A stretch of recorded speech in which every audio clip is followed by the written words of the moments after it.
महिला सशक्तिकरण की बात होती है। पिछले 68 सालों में कहीं न कहीं ये सारे मुद्दे अलग अलग तरीके से उठाए गए। सरकारों की तरफ से उठाए गए, कुछ एनजीओज़ की तरफ से उठाए गए, और इन 68 सालों में पता नहीं कितने एनजीओज़ भी खड़े हो गए जो नारी उत्थान और नारी सशक्तिकरण, नारी रोजगार, नारी शिक्षा के बारे में बात करते रहे।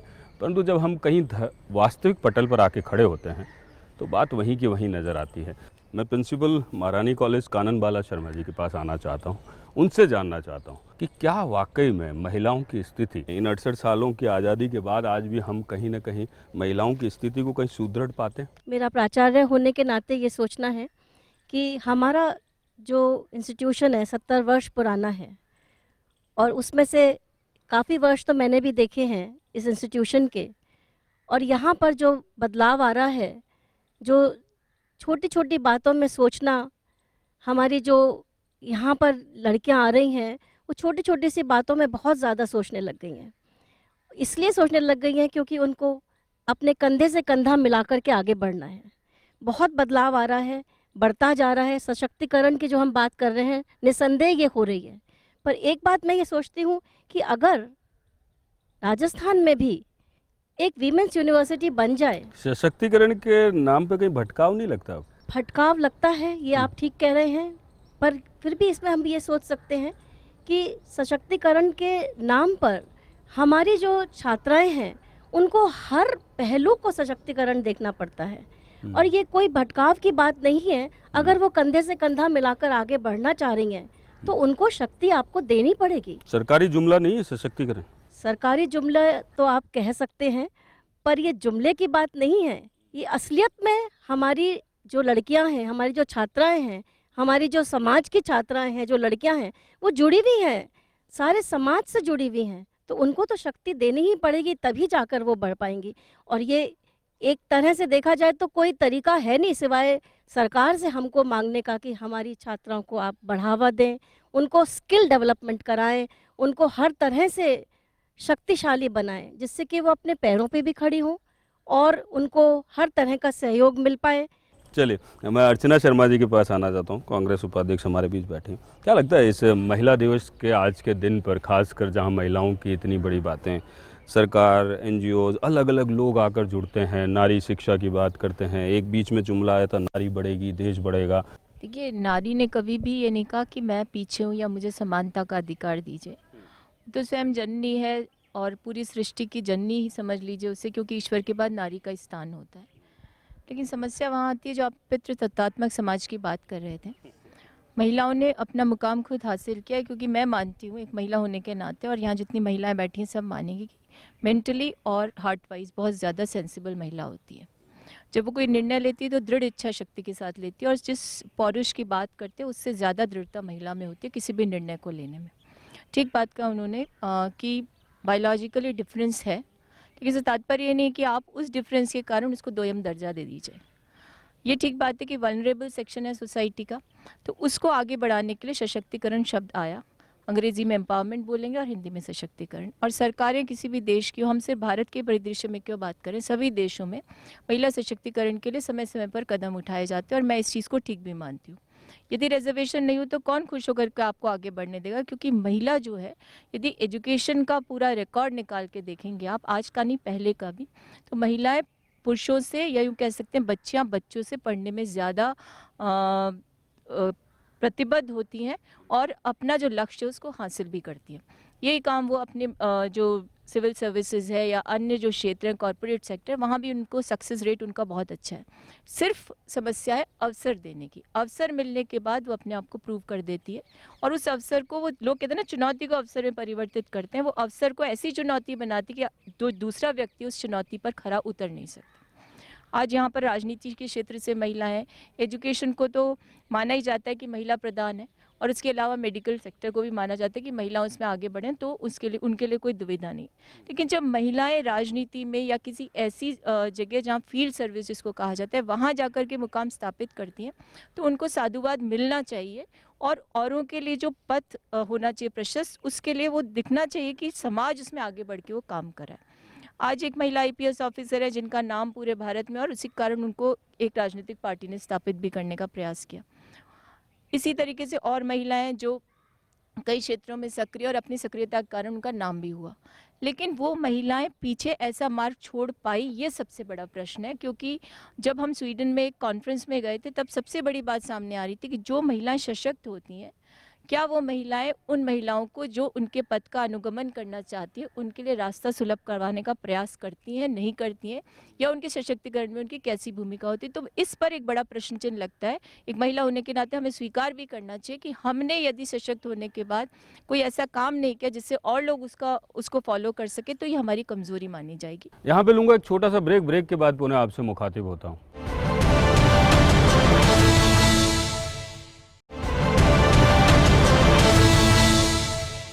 ब्रेक के बाद पुनः आप सभी का स्वागत है। मेवा भारती जी के पास आना चाहता हूँ, कामगार यूनियन से हमारे साथ हैं। मेवा जी, एक तबका जिस तबके को आप कहीं ना कहीं लेकर आगे चलती हैं, उनके लिए बात करती हैं, क्या लगता है आपको कि वाकई में नारी के उस सम्मान की बात होती है अभी भी? जिस सेक्टर में हम लोग काम कर रहे हैं और जो सेक्टर है उसमें मुझे नहीं लगता है कि नारी का सम्मान हो रहा है। और ये मैं खुल के इसलिए बोल रही हूँ कि हम आए दिन वो चीज़ें देखते हैं और हमारे जैसे लोगों के घरों में ये महिलाएं काम करती हैं और उनको कतई मालूम नहीं है कि अंतर्राष्ट्रीय महिला दिवस क्या है। एक गरीब महिला है जो काम करती है, उसके काम का नेचर है घर में जाकर के साफ सफाई करना, सब करना। तो उसको लेकर के कहीं न कहीं मैं ये लगता है कि आज भी हम लोग हो सकता है कि हम 68 साल हो गए हैं आज़ाद हुए, पर कहीं वो महिला आज़ाद नहीं है। अच्छा, जो श्रम अपना बेच करके जो काम कर रही है, उसकी कोई आज़ादी नहीं है। बेसिक क्या क्या प्रॉब्लम्स झेल रही हैं महिलाएं, इन सब जो अपने घरों में जाके काम कर रही हैं, बाकी जिस तरीके से श्रम कर रही हैं, उनको कहाँ असुरक्षा की भावना महसूस हो रही है? देखिए, उनको सबसे बड़ी असुरक्षा ये है कि वो किसी के भी घर में काम करने जाती हैं या कोई जिस भी उनका जो वर्क प्लेस है वहाँ पे कोई सुरक्षा की कोई गारंटी नहीं है। सुरक्षा की इस मायने में गारंटी नहीं है कि वो हो सकता है बीमार हो गई या उसका बच्चा बीमार हो गया, तो तुरंत जाते अगले दिन उसकी रोज़गार से छुट्टी हो जाती है। तो ये कि सबसे बड़ा उसकी रोज़गार की असुरक्षा है, उसके मानसिक उसको तनाव है बहुत ज़्यादा और कई जगह फिजिकली भी उसके साथ मारपीट भी होती है। और ये इन महिलाओं के साथ जो सबसे बड़ी समस्या है वो इनके घर में भी इनके साथ समस्या है। तो ये दोहरे शोषण की शिकार निश्चित रूप से होती हैं, घर में भी वो अपना वायलेंस झेलती हैं। हमारे साथ प्रमोद पालीवाल जी हमारे साथ मौजूद हैं, जो चेयरमैन हैं IIRD से। मैं उनसे बात करना चाहता हूँ। देखिए, अभी शहरों में और गांवों की स्थिति में बहुत अंतर है। शहरों में हम देखें तो महिलाओं के पास में बहुत सी अपॉर्चुनिटीज़ हैं, चाहे वो एजुकेशन की हो चाहे एम्प्लॉयमेंट की हो। पर गांव की स्थिति अति गंभीर है शिक्षा के मात्र में। शिक्षा के मायने में या हम कहें कि सोशल डेवलपमेंट में या हेल्थ या दूसरे एस्पेक्ट में। जहाँ तक रोजगार का सवाल है कि निश्चित रूप से वहाँ के जो घर के जो रोजगार है उनके, चाहे एग्रीकल्चर का हो, घर के अंदर जानवर पालने का हो, तो उसमें महिलाओं की इन्वॉल्वमेंट बहुत ज़्यादा है। और हम ये कहें कि बच्चियों की जब से वो छोटी लड़कियां होती हैं तब से उनकी इन्वॉल्वमेंट रहती है। वो इन्वॉल्वमेंट बना दी जाती है, वो बेसिकली आपको देखा जाए तो कहीं आगे बढ़ने के रास्ते नहीं है, तो वो इन्वॉल्वमेंट वहीं आके निकल जाती है, ऐसा लगता है? देखिए, घर के जो कामकाज है, घर की जो रिक्वायरमेंट है, और आप देखेंगे कि रूरल इकोनॉमी में जो एग्रीकल्चर बेस्ड जितनी भी मतलब इकोनॉमी है या जो परिवार हैं, जो खेतिहर हैं, या घर के अंदर दूसरा कमाई का जो साधन है वो जानवरों पे है, दूध और डेयरी के ऊपर है, उन सब के अंदर इन्वॉल्वमेंट आप देखेंगे कि महिलाओं का, घर के परिवार का बहुत अधिक कार्य होता है। मतलब घर का काम भी संभालती हैं और खेत का भी काम संभालती हैं, घर में जानवर है तो उनको भी संभालती हैं। रोजगार की दृष्टि से उनका इन्वॉल्वमेंट तो है, परंतु वो हम कैश के मायने में देखें कि वो अर्निंग में कहीं काउंट होता है तो शायद उनकी लेबर काउंट नहीं होती है। और दूसरी पहलू ये कि उनका एजुकेशन जो है, गांव के अंदर एजुकेशन की फैसिलिटी वैसे ही बहुत कम है। दूसरा, चूंकि घर के अंदर चूंकि उनको घर का कामकाज देखना होता है या छोटे बच्चों की उनकी देखभाल उनके ज़िम्मे होती है, तो एजुकेशन में भी वो बहुत पीछे रह जाती हैं और स्कूल नहीं जा पाती हैं। या आप देखेंगे कि एनरोलमेंट देखेंगे तो हो सकता है कि पहले के अंदर जब हम ड्राइव चलता है तो शायद एनरोलमेंट हो जाती है, पर उसके बाद में दूसरी, तीसरी और पाँचवीं तक आते आते ड्रॉप आउट 50% हो जाता है। और उसके बाद में देखेंगे कि आगे की एजुकेशन तो फैसिलिटी ही नहीं है। उसके बाद में 8वीं में जाना है, सेकेंडरी में जाना है, तो उनके लिए बहुत डिस्टेंस पे जाना, वहाँ स्कूल अटेंड करना उनके लिए पॉसिबल नहीं होता है। मेरे साथ अभी अपरा कुच्छल जी जुड़ी हैं, फिक्की फ्लो से अध्यक्ष हैं फिक्की फ्लो की। मैं उनसे बात करना चाहता हूँ। जिस ऑर्गेनाइजेशन से मैं जुड़ी हुई हूँ, फ़िकी लेडीज़ ऑर्गेनाइजेशन, वहाँ पर एम्पावरमेंट का ही काम होता है। अब एम्पावरमेंट ग्रास रूट, मिडिल और टॉप लेवल तीनों ही लेवल पे की जाती है। और एम्पावरमेंट का ये मतलब नहीं है कि बहुत बड़ी बड़ी बातें करना। एम्पावरमेंट का ये मतलब हम सीखते हैं कि आज अगर हम उनको सही हाइजीन दे सके, सही सैनिटेशन दे सके, सही रूप से बता सकें कि उनके लिए क्या लोन फैसिलिटीज़ है, किस तरीके से वो अपनी खुद का एंटरप्रेन्योर स्टार्ट कर सकती हैं, खुद बन सकती हैं, ये एम्पावरमेंट से सारी बातें जुड़ी हुई हैं। ऐसे एम्पावरमेंट रिलेटेड हमारी औरतें काम करती हैं और बहुत सारी ऐसी औरतें हैं जो अपने आप में ही एक इंस्पिरेशन है।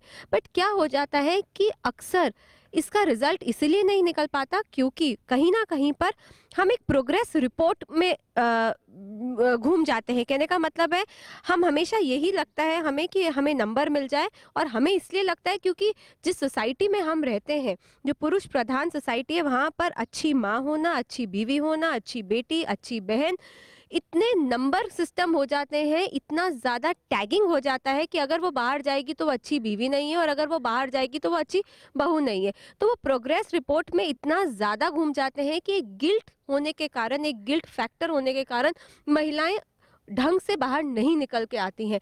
तो हमारा यही प्रयास है कि हम उनको ये बताएं कि ठीक है, अगर आप अच्छी बहू हैं तो ज़रूरी नहीं है कि आप सारे काम एक साथ कर सकें। इट इज़ ओके कि आप कहीं ना कहीं वहाँ पर फॉल बैक कर जाएंगी। परंतु इतना ज़्यादा ये मार्किंग सिस्टम हो गया है और महिलाओं को उस लेवल पर एक फैसिनेटर के तौर पर देखा जाता है। फैसिनेटर का कहने का मतलब है कि क्योंकि एक ऑर्गेनाइजेशन है, उसमें एक स्मार्ट फीचर होना चाहिए। एक औरत जो कि अच्छे कपड़े पहन के आए, अच्छी तरीके से बैग ले, अच्छी तरीके से इंग्लिश बोले, तो ये वाला जो मीनिंगलेस वर्क एनवायरनमेंट बन जाता है, उसमें महिलाएं बहुत मुश्किल हो जाती और है ना। आप लोगों के जो तबका है, उस तबके में कहीं जगह अगर वो अच्छी इंग्लिश नहीं बोल रही है, अच्छी तरीके से ड्रेसिंग सेंस नहीं है, अच्छा बैग नहीं है, तो कहीं ना कहीं उसको भी हीन भावना लगने लगती है। ऐसा नहीं लगता आपको? नहीं, बिल्कुल मैं हीन भावना उसके अंदर डाल दी जाती है। पर आजकल की महिलाएं अगर मैं जयपुर की बात करूं, वो बहुत ज़्यादा सेंसिटिव हो गई हैं, बहुत ज़्यादा समझदार हो गई हैं, और अपर मिडिल क्लास की औरतों को बहुत सारी इंफॉर्मेशन उनके पास एक आ गई है। सवाल और अंदर से कौन था मेरे, क्या औरत का दुश्मन औरत है? औरत का दुश्मन औरतें पहले होती थी, औरतों की दुश्मन औरतें पहले होती थी, पर कितनी सारी यहाँ पर मदर्स इन लॉ बैठी हैं जो कि चाहेंगी कि उनकी बहुएं भी बाहर जाके काम करें।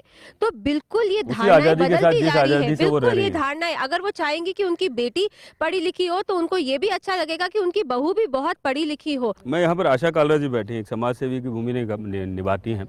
मैं इनके पास आऊँ उससे पहले लूँगा एक छोटा सा ब्रेक। ब्रेक के बाद पुनः आपसे मुखातिब होता हूँ।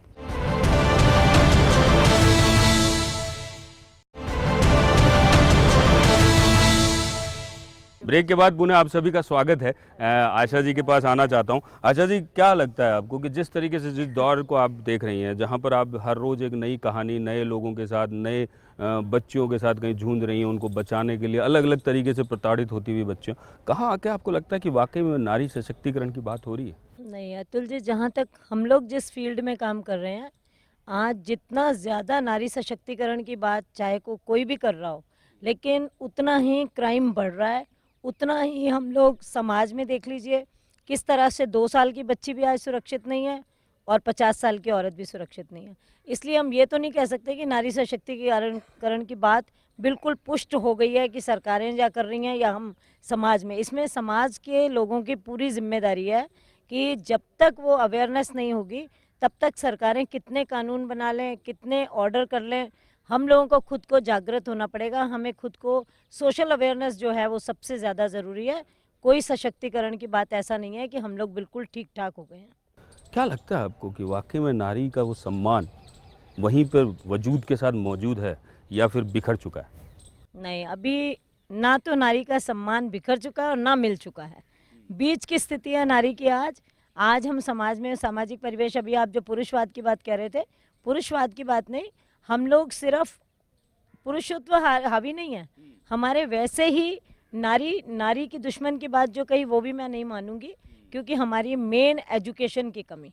मैं कमल शेखावत जी के पास आ जाता हूँ। कमल शेखावत जी राजस्थान पुलिस से हमारे साथ जुड़ी हैं। जिस जगह से आप आती हैं, पुलिस महकमे से जहाँ आती हैं, वहाँ पे एक पुरुष का एक बहुत बड़ा जखीरा है पुलिस डिपार्टमेंट, जहाँ पर आकर एक नारी अपना अस्तित्व खड़ा करती है और वो अपने आप को बढ़ने की कोशिश करती है। और जहाँ पर नारी को एक नाजुकता की नज़र से देखा जाता है और उस पुलिस विभाग में जब वो आती है तो वो नाजुकता का जो दौर है वो ख़त्म होकर एक दृढ़ता का दौर आ जाता है। तो वहाँ आके कहाँ लड़ाई लड़नी पड़ती है। ये बात बिल्कुल सही है। देखिए कि बात वहीं पर आ जाती है कि जो हमें समाज ने जो परवरिश दी है, बचपन से हमें जिस प्रकार से हमारी जो अपब्रिंगिंग हुई है वो उसी तरह से होती है, वही संस्कार होते हैं। लड़कियां किस तरह से, हम लोग भी सब घर में ही रहे हुए हैं, बचपन हमारा सबका घरों में बीता है। लड़के बाहर खेलते फिरते हैं इधर उधर, लड़कियां घरों में रहती हैं।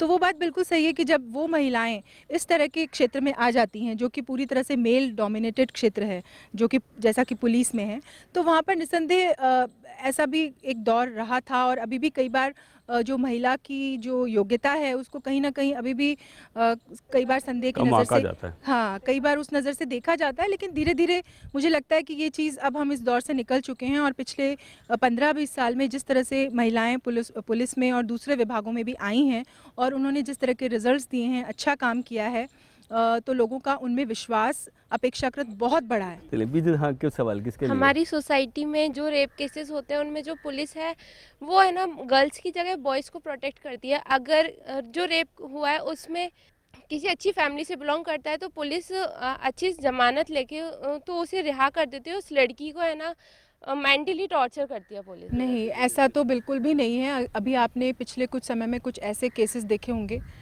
जिनमें कि काफ़ी जो है हम कह सकते हैं कि प्रतिष्ठित लोग समाज के वो भी जो है जेल में गए हैं। जो कानून बनते हैं वो सिर्फ बनते हैं।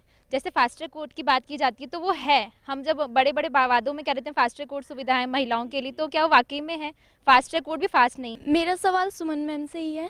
मैम, कन्या जन को पुरस्कृत करने के लिए बहुत सी योजनाएं चलाई जाती है, जैसे धन लक्ष्मी योजना वगैरह। तो क्या वाकई में इन योजनाओं का लाभ नारी सशक्तिकरण में हो रहा है? जब भी कोई रेप केस की बात आती है तो उसके 2 दिन तक ही बहुत रहता है सरकार में भी कि 2 दिन तक हमारे यहाँ लड़कियों के लिए जूडो कराटे क्लासेस होंगी और कई सारी क्लासेस होंगी, लेकिन बस वो 2 दिन का शोर बन के बात रह जाती है और रियलिटी कुछ नहीं निकल पाती है। निर्भया फंड गवर्नमेंट ने एक लाया था, वो फंड राजस्थान में तो यूज़ भी नहीं किया गया और वो वापस सेंट्रल गवर्नमेंट के पास चला गया।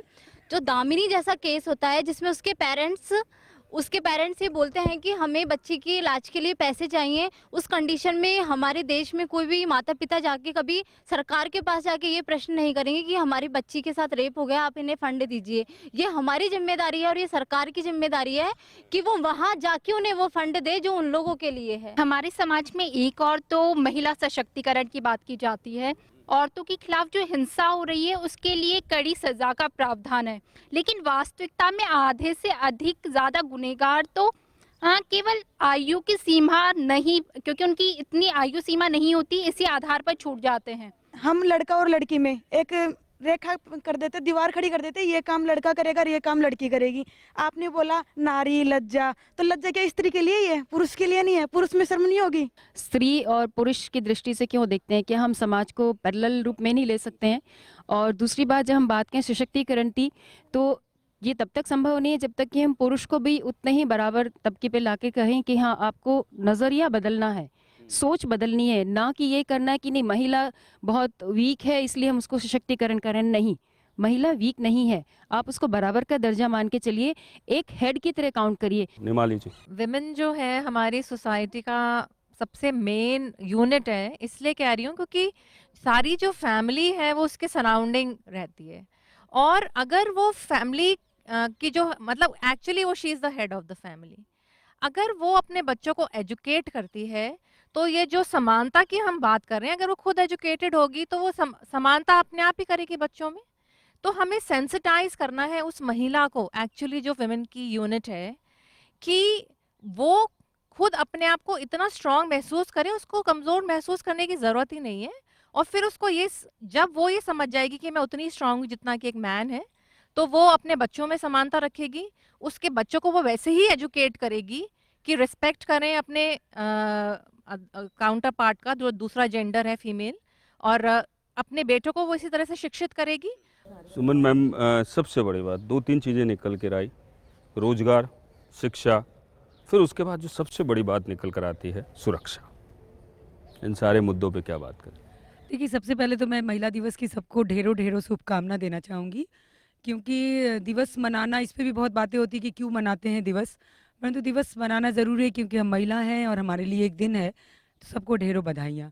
और इस चर्चा में जो मैंने सुना, ये बढ़िया है कि पुरुष दिवस कोई नहीं है। बना लीजिए, आप लोग को किसने रोका है? हमारी, ये मैं आपको फिर बताऊंगी अतुल जी, कि 1908 में न्यूयॉर्क में एक गारमेंट फैक्ट्री में महिलाओं के एक कामगार समूह ने अपने, लेडीज़ गारमेंट्स की कंपनी थी जहां डिस्क्रिमिनेशन को लेके आंदोलन हुआ था, और ये आंदोलन इतना बढ़ा कि एक दूसरे कंट्री से होते हुए इंडिया तक भी पहुंचा, और समाप्ति की ओर भी डिस्क्रिमिनेशन हुआ, महिला और पुरुष में कोई भेद ना किया जाए, इसलिए आंदोलन हुआ। लेकिन मुझे लगता है कि इसकी जो शुरुआत हुई, उस पे मैं जाऊंगी तो एक लंबा डिबेट हो जाएगा, लेकिन मैं बेसिकली महिला होने के नाते भारतीय परिप्रेक्ष्य में बात करूंगी, इसको इंटरनेशनल से कनेक्ट नहीं करें, क्योंकि 3-4 चीज़ें हैं, हमारी मान्यताएं, हमारे देश के कानून और हमारी विचारधारा। ये 3 चीज़ें मिलके किसी समाज में आपको रिफ्लेक्ट करती है कि आप हैं क्या। यदि हम भारतीय संस्कृति को कहते हैं कि मॉडर्निटी बहुत ख़राब है, भारतीय संस्कृति अच्छी है और भारतीय संस्कृति के अनुरूप भारतीय महिला को रहनी चाहिए, तो फिर रिएक्शन होता है, एक ग्रुप रिएक्ट करता है कि नहीं, ये ऐसा नहीं होना चाहिए, हम लड़के के बराबर हैं। और एक तरफ हम ही कहते हैं कि हम जननी हैं, हमने लड़कों को जन्म दिया, हमारी उनसे क्या समानता है, वो हमारी पैदाइश हैं, वो हमारे प्रोडक्ट हैं। और फिर हम रोते हैं कि अपने ही प्रोडक्ट से हम मांगते हैं कि आप हमको बराबरी दो, आपसे हम अलग हैं। तो इतना कंट्रोवर्सी, इतना कंट्राडिक्ट बयान आते रहे जो इस विषय को इतना उलझाते रहे कि मैं कौन हूँ या महिला कौन है, महिला क्या है। इसी जाल में सरकारें तो बहुत बाद में आती है। अस्तित्व की लड़ाई चल रही है। एग्जैक्टली, अस्तित्व की लड़ाई है। सरकारों की भूमिका तो बहुत बाद में आती है। और अब मैं आती हूँ कि महिलाओं को सुरक्षा मिलनी चाहिए, सरकारों की घोषणाएं पूरी होनी चाहिए, और सरकारें कई बार घोषणाएं भी करती हैं, कई बार वो पूरी भी नहीं होती। लेकिन आज मैं ये कहूँगी कि भारतीय नारी, अन्य समय को अगर आप देखेंगे या अन्य देश को भी देखेंगे, मैं यूरोप से भी तुलना करती हूँ भारतीय नारी की, तो आज भारतीय नारी यूरोप से ज़्यादा सुरक्षित भारतीय नारी है। तो सबसे पहले मुझे लगता है कि महिला दिवस पे पुरुषों को तो हम कहीं दोषी मानते ही नहीं है। जो भी लोग देते हैं ये बिल्कुल गलत है। मैं हमेशा हर डिबेट में कहती हूँ कि हमारे क्रिएशन को हम गलत सही नहीं कह सकते हैं। पुरुष हमारी क्रिएशन है, वो अगर बदमाशी करता है तो हमारी कमी है कि हमने उसमें सही चीज़ें नहीं डाली, जिसके कारण वो बलात्कारी बना, बदमाश बना। वो हमारा ही बेटा है, और बेटा बेटी ये सारी चीज़ें अब खत्म हो चुकी। तो महिला का उत्थान तभी होगा अपने विचारों के साथ, अपनी दृढ़ता के साथ और अपने संस्कारों के साथ आप आगे बढ़ेंगी, तो एक आप परफेक्ट वुमेन होंगी, परफेक्ट गर्ल होंगी, परफेक्ट मदर होंगी, तभी आप आकाश को छू सकती हैं। निर्भया में बिल्कुल ऐसा हुआ था, मैं एग्री कर रही हूँ कि उस फंड का बिल्कुल यूज़ नहीं हुआ था। पर अब मैं बता रही हूँ, मैं इसलिए नहीं क्योंकि मैं भारतीय जनता पार्टी की हूँ, लेकिन अब उस निर्भया फंड का यूज़ हो रहा है। आप सभी अतिथियों का बहुत बहुत स्वागत।